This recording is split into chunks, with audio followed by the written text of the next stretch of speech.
She had nothing. No shop, no protection, no one waiting for her at home, only a small basket of flowers in a city that barely noticed she existed. Every night Dumebi Isong walked through traffic, holding roses that most people refused to buy. Some drivers ignored her. Some waved her away. Others looked at her like she was part of the street. But on one rainy night, something happened that would change her life forever. The rain was falling hard when Dumebi approached the entrance of the most expensive nightclub in the city. She raised one small rose to a man standing near the door. "Fresh flowers, please." The security guard looked at her with irritation. "We don't allow street sellers here." Before she could step back, he shoved her. Dumebi slipped on the wet pavement and fell hard into the rain. Her basket hit the ground. Red roses scattered across the street. People standing near the entrance laughed.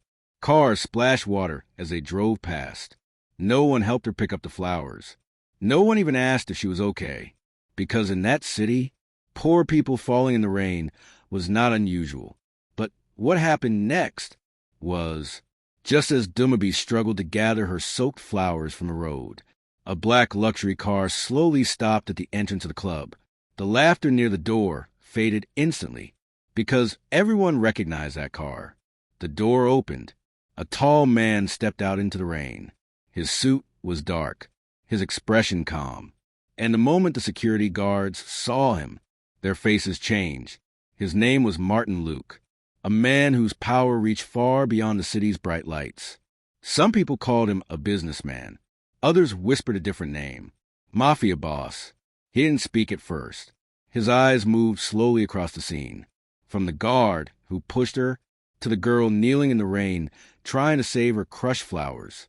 For a long moment, no one moved. Then Martin Luke asked one quiet question. Who pushed her? The entire entrance fell silent, because when Martin Luke noticed something, someone was about to pay for it. But Dumebi Isong didn't know any of this. She only knew she was cold, wet, and humiliated in front of strangers. What she didn't realize was that the man who stepped out of that black car was about to pull her into a world of power, betrayal, and dangerous secrets. A world where powerful enemies were already waiting, and where one poor flower seller could change the balance of an entire empire. Stay with me, because sometimes the person the world ignores the most is the one who changes everything. The rain had stopped by morning, but the streets still smelled of wet pavement and car smoke. Dumebi Isong walked slowly along the roadside, her small basket of flowers resting carefully against her hip. Inside the basket were roses, some red, some white, some already beginning to lose their freshness after yesterday's rain. But they were all she had. Every morning she woke before the city became too loud, before the expensive cars filled the roads and the impatient horns began echoing through the streets. She slept in a narrow corner behind a closed grocery store, where the owner pretended not to notice her at night. The ground was hard, and the thin cloth she used as a blanket barely protected her from the cold, but it was better than nothing. That morning she washed her face at a public tap near the bus stop and carefully tied her hair back. Even though her dress was old and faded, she smoothed the wrinkles with her hands and tried to make herself look presentable. People were more likely to buy flowers from someone who looked clean. At least that was what she believed. By mid-morning, the streets were alive. Traffic crawled through the crowded road. Office workers hurried past. Street vendors shouted prices for fruit, snacks, and newspapers. Dumebi stepped carefully between parked cars and walked toward the sidewalk where couples and businessmen often passed. "Fresh flowers," she said softly. "Beautiful roses." A young couple walked past her without looking. A man in a gray suit waved his hand impatiently. "Not today." She moved to the next group of pedestrians. "Please, sir, flowers?" The man didn't slow down. By noon, the sun was hot and unforgiving. Dumebi sat briefly on a low concrete barrier, rubbing her tired feet. She had sold only 2 roses. 2. The money was barely enough for a small plate of food. Her stomach tightened painfully, but she ignored it. She had learned long ago that hunger could wait. Across the street, the tall buildings of the city rose like walls made of glass and steel. Inside those buildings were people who never worried about food or shelter. Sometimes Dumebi wondered what it felt like to live like that, to wake up in a warm bed, to eat whenever you were hungry, to walk through the city without being invisible. But wondering never changed anything. So she stood up again. She adjusted the basket in her hands and walked toward the busiest part of the street, where cars slowed at the traffic light. When the light turned red, she stepped carefully between the vehicles. "Flowers," she offered quietly. A driver rolled down his window. "For my wife," he said. Dumebi smiled gently and handed him a red rose. When the light changed, the cars moved again. She watched them disappear down the road, then looked at the few flowers still in her basket. The evening crowd would arrive soon. And evening was when she had the best chance of selling the rest. Because rich people visited places where flowers were welcome. Restaurants, hotels, nightclubs. So as the sun slowly began to sink behind the tall buildings, Dumebi started walking toward the district where the city's bright lights came alive after dark. She didn't know that tonight would not be like other nights. Because sometimes one moment, one small moment in a crowded city, can change everything. By the time night settled over the city, the streets near the entertainment district were glowing with bright lights and music. Luxury cars rolled slowly toward the entrance of the most popular nightclub in the area. Men in expensive suits stepped out laughing, women in glittering dresses walked past the velvet ropes, and the air smelled of perfume and rain-soaked pavement. Dumebi Isong stood across the street for a moment, holding her basket of roses close to her chest. This place was different from the crowded sidewalks she spent most of her day walking through. The people here had money. Sometimes they bought flowers simply because they could. She took a quiet breath and crossed the road. The security guards at the entrance were tall and serious, their black uniforms sharp under bright lights. They watched the arriving guests carefully, letting some in quickly while others waited. Dumebi stayed a few steps away from them and approached a couple standing near the door. "Fresh roses," she said gently, lifting one from her basket. The woman glanced at the flower, then at Dumebi's worn dress. "We don't need that," she replied quickly, pulling her companion toward the entrance. Dumebi lowered the flower and stepped aside. A few minutes later, another car arrived, and a group of laughing men stepped out. She walked toward them with the same quiet hope. "Sir, flowers?" One of them chuckled. "Flowers? Do we look like we're getting married tonight?" The group burst into laughter as they walked past her. Dumebi forced a small smile and turned back toward the entrance. There were still a few roses left in her basket. If she could sell just 2 more, she would have enough for dinner. She stepped closer to the velvet rope, lifting a red rose carefully. "Please, flowers." One of the security guards immediately stepped forward. His expression hardened the moment he saw her. "You again," he snapped. "I'm just selling flowers," Dumebi said quietly. "This is private property." The guard replied sharply. "Move away from the entrance." "I won't disturb anyone," she said softly. "Just 1 or 2 flowers." Before she could finish, the guard shoved her roughly. The sudden push caught her off balance. Her foot slipped on the wet pavement. Dumebi fell hard into the rain-soaked street. Her basket flew from her hands, scattering roses across the ground. For a moment she just sat there, stunned. Water soaked into her dress as the cold pavement pressed against her palms. Several people standing nearby laughed. "Look at that. She should stay off the street." A passing car splashed water across the scattered flowers. Dumebi slowly reached for one of the roses, her fingers trembling slightly as she picked it up. No one stepped forward to help. No one apologized. Then suddenly, headlights cut through the street. A sleek black car rolled to a slow stop directly in front of the nightclub entrance. The music near the door seemed to fade. The guard straightened instantly, because everyone recognized that car. The door opened. A tall man stepped out into the night air. His suit was perfectly tailored, his movements calm and controlled. And the moment a security guard saw his face, their confidence disappeared. Martin Luke had arrived. From where he stood beside the car, his eyes moved quietly across the scene. They stopped on the girl kneeling in the rain, tried to gather her scattered roses. For a long moment, he said nothing, but he had seen everything.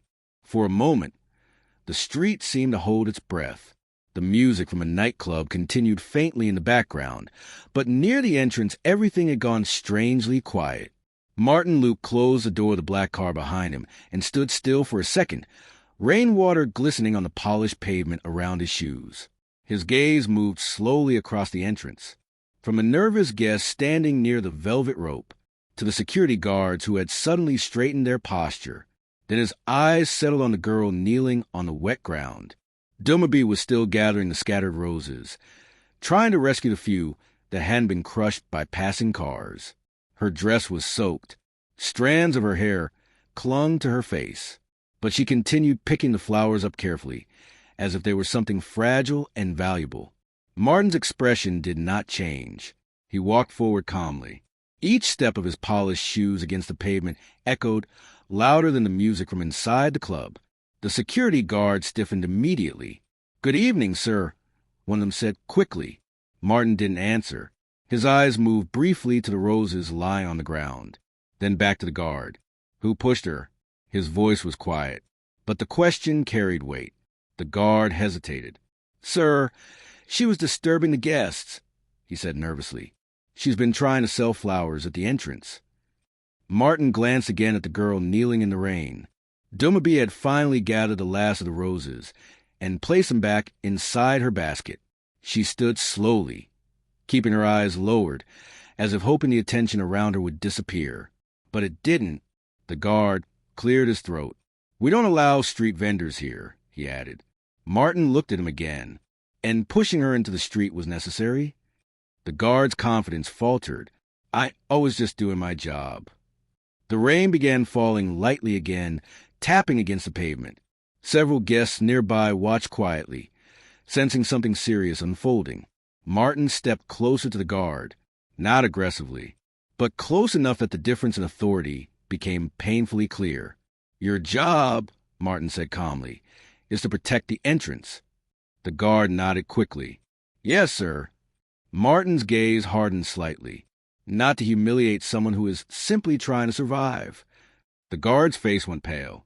Behind him, the other security staff remained completely silent. Martin turned his head slightly toward Dumebi. She stood a few steps away, clutching her basket tightly. Her eyes were wide with confusion.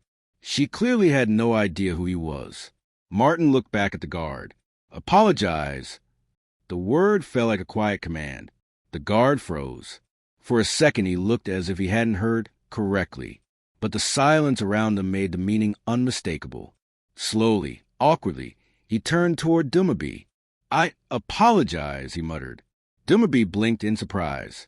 She nodded slightly, unsure how to respond. Martin watched the exchange without expression. Then he looked once more at the roses inside her basket. A small detail caught his attention. Despite the humiliation, despite the rain, she had still carefully saved every flower. For the first time that evening, a faint curiosity appeared in his eyes, because most people in her situation would have walked away, but she hadn't. And something about that quiet determination made Martin Luke pause longer than he expected. For a moment after the guard's reluctant apology, the entrance of the nightclub remained strangely quiet. The rain had softened into a light drizzle, and the neon lights above the building reflected across the wet pavement.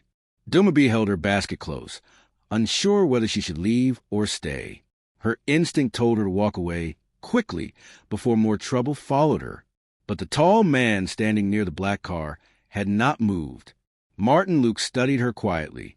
Up close, he could see the details others ignored. The faded fabric of her dress, the careful way she held the basket, so the roses would not fall again, and the tiredness in her eyes that only came from someone who had struggled for a long time. "You sell flowers every night?" he asked. His voice was calm, but it carried authority that made the nearby guard stand even straighter. Dumebi hesitated before answering. "Yes, sir." Martin glanced briefly at the roses in her basket. "How many have you sold today?"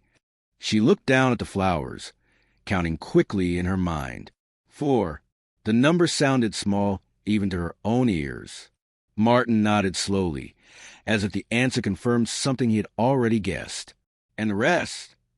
I will try again tomorrow, she said softly. He watched her for a moment longer. Most people would have complained about the rain. Most would have shouted at the guard or begged the guests for pity. But she had done none of those things.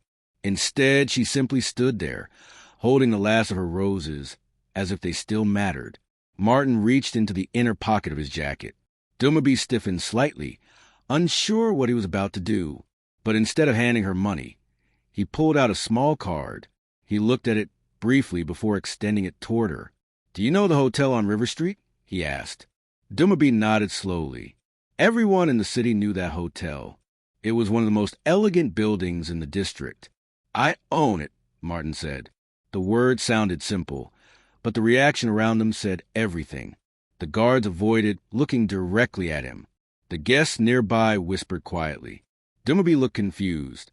"I don't understand," she admitted. Martin handed her the card. "If you want work," he said, "go there tomorrow morning." She stared at the card in her hand. The letters printed on it were clean and bold. Martin Luke. Her heart skipped. "You mean selling flowers?" she asked. He shook his head slightly. "No." He glanced once more at the basket. "You can work inside." Dumebi blinked. "Try understand." "Cleaning, arranging flowers, helping in the lobby," he continued. "Honest work." For a moment she could not speak. A job inside a place like that felt impossible. "Why?" she asked quietly. Martin looked back toward the nightclub entrance. The security guard who had pushed her earlier now stood completely still, avoiding his gaze. Then Martin turned back to her. "Because," he said calmly, "anyone who protects crushed flowers in the rain probably understands the value of small things." Dumebi looked down at the roses again. Her hands trembled slightly as she held the card. She had come to the nightclub hoping to sell a few flowers. Instead, she was leaving with something far more unexpected. A chance. But neither of them knew yet that this small decision was about to pull her into a world filled with danger, loyalty, and enemies who would not welcome her presence. The next morning, the city was still waking up when Dumebi stood across the street from a hotel on River Street. She had barely slept. The small car Martin Luke gave her was still clutched tightly in her hand, the edges slightly bent from how many times she had checked it during the night. Part of her still wondered if it had all been a mistake. Men like him did not usually notice people like her. Yet there she was, standing in front of one of the most beautiful hotels she had ever seen. The tall glass doors reflected the early morning sunlight, and uniformed staff moved quickly inside, preparing for the day. Dumebi looked down at her dress. It was still the same worn one she had worn the night before, though she had washed it carefully at the public tap before sunrise. She took a deep breath and stepped inside. The lobby was quiet but elegant. Soft music floated through the air, and the marble floors shone so brightly she could see her reflection. A receptionist behind the desk looked up. "Yes." Dumebi hesitated before placing the card gently on the counter. "I was told to come here this morning," she said softly. The receptionist glanced at the card. Her expression changed immediately. One of the managers was called over. Within minutes, Dumebi found herself being led through a hallway behind the lobby and into a large office. Inside, 3 men sat around a table. Their suits were expensive, their expressions serious. They stopped talking when Dumebi entered. For a moment, no one spoke. Then one of the men leaned back in his chair. He was tall, with sharp eyes and a calm but cold expression. "So," he said slowly, "you're the flower girl." Dumebi nodded quietly. "I was told to come here." The man exchanged a glance with the others. "Yes," he said. "Martin mentioned you." Another man frowned slightly. "He gave her a job," he muttered. The first man stood and walked slowly around the table. He studied Dumebi carefully, as if trying to understand something about her. "What's your name?" he asked. Dumebi Isong." He nodded. "I'm Victor Romano," he said. The name meant nothing to her, but the way the other men watched him suggested he was important. Victor folded his arms. "Do you know who Martin Luke is?" Dumebi hesitated. "I know he helped me." Victor's lips curved slightly. "That's not what I asked." She looked down. "I know he owns this hotel." The men at the table exchanged quiet looks. Victor sighed. Martin Luke does not usually bring strangers into his businesses, he said calmly, especially people he meets on the street. Dumebi felt her hands tighten slightly around the basket she had brought with her. I only want to work, she said softly. Victor studied her face for a moment. She didn't look dangerous. She didn't look clever enough to be part of any scheme. But experience had taught him something important. Trouble rarely looked dangerous at first. Behind him, one of the other men leaned forward. Maybe she's nothing, he said. Victor didn't answer immediately. He walked to the window and looked down at the busy street below. Then he turned back toward Dumebi. Maybe, he said slowly. But people don't just appear in Martin Luke's life without a reason. His eyes narrowed slightly. So until we understand that reason, the room grew quiet. We'll be watching you. The rest of the morning passed slowly for Dumebi. After the meeting with Victor and the other men, she was led to the back area of the hotel, where the staff prepared for the day's guests. The bright elegance of the lobby faded into quieter hallways that smelled faintly of cleaning supplies and fresh linen. A middle-aged supervisor handed her a simple uniform and pointed toward a small locker room. You'll start with flowers, he said without much interest. The lobby arrangements are replaced every morning. Dumebi nodded gratefully. Flowers were something she understood. When she stepped back into the hallway, wearing the clean uniform, she felt different. The fabric was simple but neat, and for the first time in a long while she did not feel like she stood out in the room. Her first task was arranging roses in tall glass vases near the lobby entrance. She worked carefully, trimming the stems and placing each flower so the arrangement looked balanced and alive. Guests passed by without noticing her, but the staff did. Some watched quietly. Some whispered when they thought she couldn't hear. That's the girl Martin brought. From the street, they say.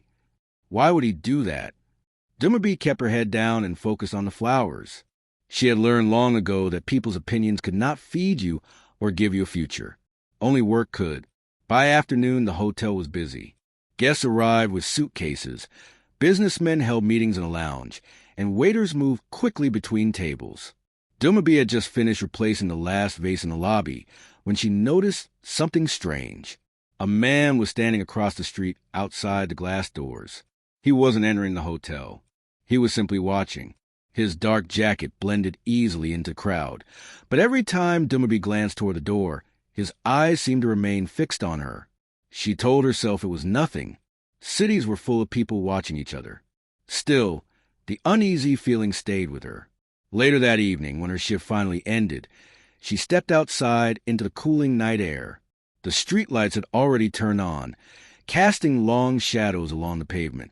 She had taken only a few steps away from the hotel when a voice spoke from behind her. You're the flower girl.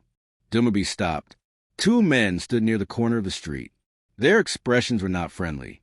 I work at the hotel now, she said quietly. The taller one smirked. That's what we heard. The other man stepped closer. You should be careful about the places you work. Dumebi's heart began to beat faster. I just clean and arrange flowers, she said. The man laughed softly. That's not the problem. He leaned closer, his voice dropping to a whisper. The problem is the man who gave you that job. Dumebi felt a chill move down her spine. Before she could respond, the two men stepped back. The taller one gave her a cold look. If you're smart, he said, you'll stay away from Martin Luke's world. Then they turned and disappeared into the moving crowd. Dumebi stood frozen on the sidewalk for several seconds. The sound of the city continued around her. Cars passing, people talking, music drifting from nearby buildings. But something had changed. Until that moment, the job had felt like a miracle. Now it felt like something else. Like the beginning of a storm she didn't yet understand. The warning from the two men stayed in Dumebi's mind long after they disappeared into the crowd. That night she returned to the small room behind the hotel where some of the staff rested during long shifts.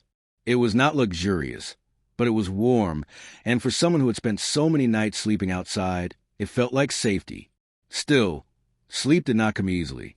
Every time she closed her eyes, she remembered the man across the street, watching her, and the quiet threat whispered in her ear. Stay away from Martin Luke's world. But she had no idea how someone like her could simply step out of a world she barely understood. The next day passed quietly. Dumebi focused on her work, cleaning the lobby tables, refreshing the flower arrangements, and helping carry small deliveries to the back hallway. No one bothered her, yet the uneasy feeling remained. That evening, the hotel was hosting an important private gathering. Expensive cars filled the driveway, and security guards stood at every entrance. Dumebi was replacing a large arrangement of white lilies near the side hallway when she noticed something strange. Two men walked past the security desk without speaking to anyone. They were dressed like guests, but their movements felt wrong, too tense, too focused. One of them slipped his hand briefly inside his jacket. Dumebi froze. For a second she told herself she was imagining things. But then she saw the metal. A gun. Her breath caught in her throat. The men continued moving down the hallway that led to the private lounge where Martin Luke was meeting several business partners. Everything happened quickly inside her mind. If she said nothing, they would reach that room in seconds. Her hands tightened around the glass vase she had just finished arranging. Before fear could stop her, Dumebi stepped forward. "Excuse me," she called suddenly. Her voice echoed loudly in the quiet hallway. The two men turned sharply. At that same moment, Dumebi let the vase slip from her hands. It crashed against the marble floor, shattering into dozens of pieces. The sound exploded through the hallway. Security guards immediately turned toward the noise. The two men reacted instantly. One reached for the weapon hidden inside his jacket, but it was too late. The guards were already running. Within seconds, the hallway filled with shouting and rushing footsteps. The attackers tried to run, but security officers tackled them before they could escape. The entire hotel seemed to freeze in shock. Dumebi stood beside the broken glass, her heart pounding so hard she could barely breathe. Moments later, a door at the end of the hallway opened. Martin Luke stepped out. The guards quickly dragged the two restrained men away. Silence returned slowly to the corridor. Martin's eyes moved across the scene, the shattered glass on the floor, the frightened staff gathering nearby. Then they stopped on Dumebi. She stood there, still clutching the empty stems of the lilies she had been arranging. For a long moment, he said nothing, but the look in his eyes had changed. Because the quiet flower seller everyone doubted had just done something no one else had noticed in time. She had saved his life. The hotel remained tense long after the two attackers were taken away.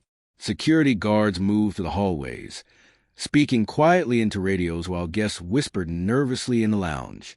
The broken glass and the shattered vase had already been cleaned, but the memory of the sudden chaos still lingered in the air. Dumebi stood near the back corridor, her hand still trembling slightly. She had not meant to become part of anything dangerous. She only wanted to sell flowers, to survive another day. Yet somehow she had just stopped something far bigger than herself. A staff member approached her a few minutes later. "Mr. Luke wants to see you," he said. Her heart tightened. Dumebi nodded and followed him upstairs. Martin Luke's office was quiet and dimly lit. The tall windows behind his desk overlooked the glowing city streets, and the room carried the calm atmosphere of someone who was used to making difficult decisions. Martin stood near the window when she entered. He turned slowly. For a moment, he studied her the same way he had the night they first met in the rain. "You noticed them before anyone else," he said. Dumebi lowered her eyes slightly. "I just saw something strange." "Most people ignore strange things," Martin replied calmly. Silence settled between them for a moment.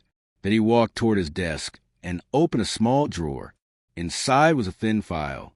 When he placed it on the desk, Dumebi noticed something that made her stomach tighten. Her name, Dumebi Isong. Martin looked at her carefully. "After last night," he said, "I decided to learn more about you." Her fingers curled slightly at her sides. "I hope that's okay," he added. Dumebi nodded slowly, though a quiet unease had begun forming in her chest. Martin opened the file. "Your father," he said, glancing down at the papers, "was named Emeka Isong." The name felt like a sudden echo from a life she rarely spoke about. "Yes, he died when you were young." Dumebi looked down. It was an accident. That was the story she had always been told. A rainy night, a broken car, a road that had taken him away forever. Martin remained silent for a moment. Then he slid one photograph across the desk. It showed an older man standing beside several boxes inside a warehouse. Dumebi stared at it. "That's him," she whispered. Martin's voice became quieter. "Your father wasn't just a warehouse worker." She looked up. He was an accountant who discovered something he wasn't supposed to see. Dumebi felt the room grow colder. "What do you mean?" Martin leaned back slightly. "Years ago," he said slowly, "several powerful people were moving illegal shipments through the city." His eyes remained steady. "Your father found the financial records." Her breath caught. He planned to expose them. Dumebi shook her head faintly. "But the accident." "It wasn't an accident." The words hung heavily in the air. Martin's expression remained calm, but there was something serious in his voice now. "Your father died because he tried to stop people who believed money mattered more than human life." Dumebi stared at the photograph again. For years she had believed her father's death was simply bad luck. Now the truth felt like a door opening into a darker world. Her voice was barely above a whisper. "Why are you telling me this?" Martin's gaze sharpened slightly. "Because the men who attacked the hotel last night," he said quietly, "work for the same network your father tried to expose." The silence that followed felt heavier than any storm. And Dumebi suddenly realized something terrifying. Her life had never truly been separate from Martin Luke's world. It had been connected to it all along. Dumebi left Martin Luke's office with a photograph of her father still echoing in her mind. The hallway outside felt strangely quiet. For years she had believed the world was simple. Her father died in an accident, her family struggled, and she came to the city to survive. But now the truth had changed everything. Her father had tried to stop powerful people, and those same people were still moving in the shadows of the city. Later that evening, Martin called a private meeting in one of the hotel's upper conference rooms. Several of his most trusted associates were already there when Dumebi arrived. Victor Romano stood near the long table, speaking quietly with two other men. The moment Dumebi stepped inside, the room grew tense. Victor's eyes narrowed slightly. "She shouldn't be here," he said. Martin entered behind her. "Yes," he replied calmly. "She should." Everyone fell silent. Martin walked ahead of the table and placed a file containing Dumebi's father's records in front of him. "For years," he said slowly, "someone inside this organization has been feeding information to our enemies." The men exchanged uneasy glances. Victor crossed his arms. "And you think the flower girl can solve that?" Martin's expression remained steady. "No," he said, "but she helped reveal it." He pressed a button on the table. A screen on the wall lit up with security footage from the previous night. The video showed the two attackers entering the hotel. But something else appeared in the footage. Someone speaking to them before they entered the building. The room went silent. Victor stared at the screen. The man in the video stepped closer to the camera light. His face became clear. One of the men sitting at the table suddenly pushed his chair back. "No," he muttered. Martin looked directly at him. "You've been working with him for years," Martin said quietly. The man's face turned pale. "It's not what you think." Before he could finish, security guards stepped forward and restrained him. The room erupted into shocked whispers. Victor watched the scene carefully, his earlier suspicion fading into something more thoughtful. Martin turned toward Dumebi. "If you had not stopped those men last night," he said, "he would have succeeded." Dumebi felt overwhelmed by the weight of the moment. She had only wanted to protect her job. Instead, she had helped uncover a betrayal inside one of the most powerful criminal networks in the city. The guards escorted the traitor out of the room. Silence slowly returned. Martin looked around the table. "Loyalty," he said calmly, "is the only thing that holds power together." Then his gaze returned to Dumebi. "And sometimes loyalty appears in the most unexpected places." Victor studied her for a moment before nodding slowly. "She saved your life," he admitted. Martin turned to Dumebi again. "Your father tried to expose the same people who tried to destroy us," he said. "And now their network is collapsing." Dumebi looked down at her hands. The girl who had once sold flowers in the rain felt very far away. Martin's voice softened slightly. "If you wish," he said, "your future doesn't have to remain on the streets." He slid a new document across the table. "A scholarship, education, a position here when you're ready." Dumebi stared at the paper, her heart racing. Her life had begun with a basket of roses on a rainy street. Now the path in front of her was something entirely different. Power, truth, and a future she had never imagined. Sometimes the world pushes someone down, only to reveal the strength that was always hidden inside them.